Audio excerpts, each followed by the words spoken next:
Warren Buffett's pulling a major move, and it's raising some serious eyebrows in the investing world. The Oracle of Omaha has been quietly unloading stocks and piling up cash to the tune of a jaw-dropping $341 billion sitting in treasury bills. That's right, that's cash. And if you've been paying attention to his annual letters, they're starting to feel lighter and less revealing. So what's going on here? Buffett's no stranger to caution, as we all know. He's done this before, building up massive cash reserves when he senses the markets are getting overheated.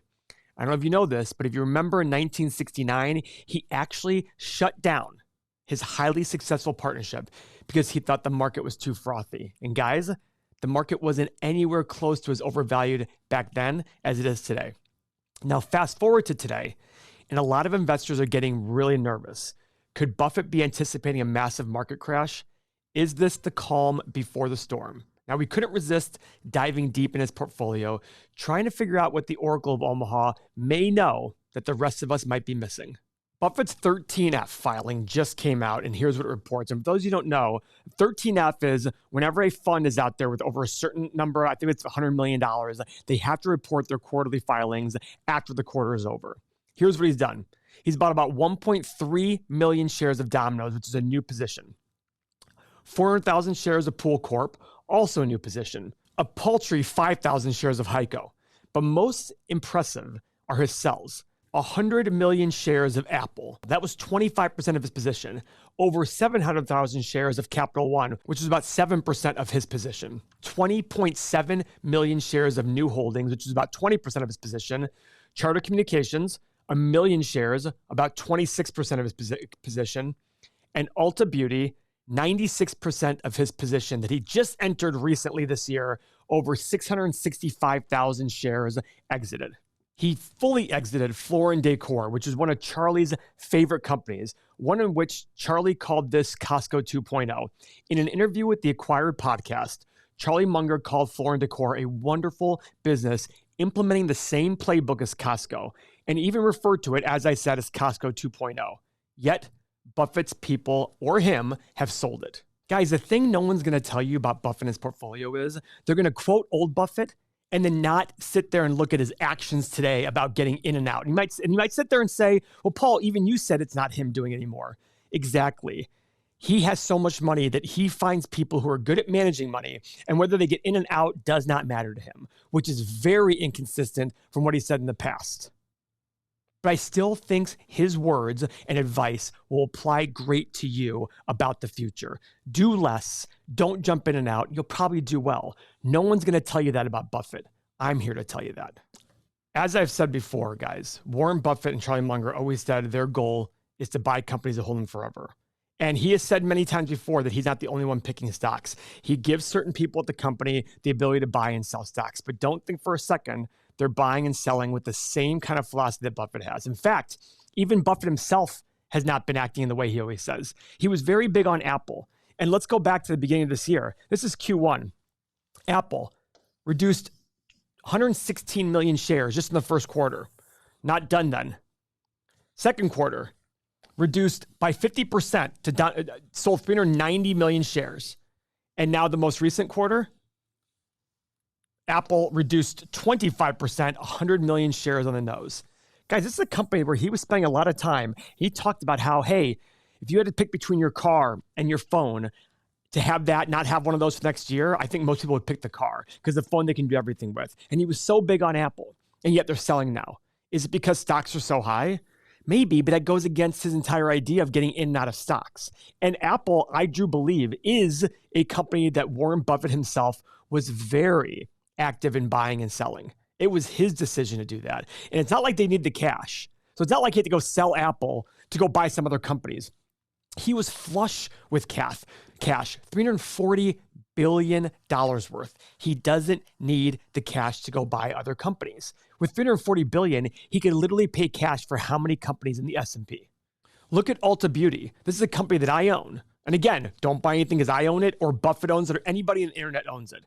By the third quarter, Buffett's reduced his position by 96% on Ulta Beauty, which, by the way, was on top of him just buying Ulta the quarter before. He went from buying to selling 96% of his position in a matter of 1 quarter. Why? I have to ask the question. Do they do it thinking to themselves, we're going to get a pop, we can sell it after it gets a pop and make our money? I don't know, because it went from 320 all the way to 370, 380 pretty much overnight after that happened. The big key on these is we don't know who's making these purchase decisions. Look at Liberty Sirius. They increase their position here. And then, most recent quarter, bye-bye, full thing, see you later. So much for buying things forever. And you might sit there and say, well, Paul, value it. I get it, but they're very big on, look at Munger. He wanted to own Costco he said, I will never sell Costco. I give him credit. His companies out there never sold Costco. He had it until he died, and they probably still have it today. Bank of America, one of his biggest positions, he's been unloading. His last quarter, he sold 8.75% of his entire company's positions out of Bank of America, reducing 23% of their portfolio. The previous quarter, nothing at all. Previous quarter, nothing. And it got a lot of attention when he started selling Bank of America stock, because this is a company that he backed for a very, very long time, and he understands banks. Now, how does 2010 Berkshire Hathaway differ from 2024 Berkshire Hathaway? Back in 2010, they had $73 billion in cash on their balance sheet. Now, $340 billion. Revenue of $136 billion back then, now $370 billion. Earnings of $13.5 billion versus a $106 billion. But I want you to keep in mind, the $106 billion now factors in the growth of stock that they have to report as earnings, which is a little misleading. And Buffett and Munger have many times said they do not agree with that. And I absolutely agree with them. What that means is if they buy stock at $10 per share and it goes to $15, even if they don't sell it, they're going to report this $5 per share as income.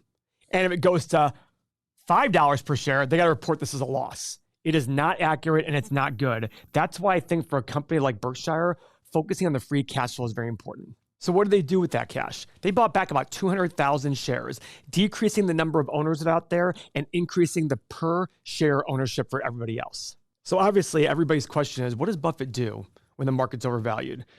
He's no stranger to caution, as I said before. He's done this many times before. He's built up massive cash reserves when he senses the markets are getting overheated. 1969, shut down his highly successful partnership. Now, he has said he wanted to do it to protect his performance record, which I think is a little shady. That's okay. He still did it. But now that he's head of a major corporation that's publicly traded, he can't distribute the money. He just sits on cash and says, hey, I'm fine waiting. And remember, there's a lot of things going on the internet when Cathie Wood's ETF was crushing Buffett's. Go look at it now. As you can tell, for a while, Cathie Wood was crushing Berkshire Hathaway. But as we always say, in the short run, stocks are a voting machine. In the long run, they're a weighing machine. And Buffett has actually absolutely smoked her as of late. So guys, let's pull up the top 2 purchases they put. Domino's Pizza and Pool Corp. I've done Pool Corp in the past. Here's Domino's Pizza, up 58% in the last 5 years. Guys, look at this, 390% in the last 10 years. This is a company. And what's interesting is a negative return on invested capital, yet they like it. Pays a dividend, 1.2%. Their net free cash flow versus net income is about the same. The 5 years, pretty much the same. 40% gross margins, 11 or 12% bottom line margins, mostly off of franchise fees, etc. So let's go do our quick stock analysis, and let's see if I've done it in the past, because I don't really remember if I have. I've done it one time back in 2022. So guys, I did a 10-year analysis. I did 2%, 4%, and 6% revenue growth. Nothing crazy, but again, it's not going to be some major growth potential here. Profit margin and free cash flow, I did 10, 11, and 12%. Now, my PE in 10 years, I put 13, 16, and 19. A dominant pizza company, probably deserves some sort of premium. How much of a premium, I don't really know. And of course, I did my 9% desired return, which has 0 margin of safety in there. I put in 9% for our videos to say, here's what I perceive the intrinsic value to be.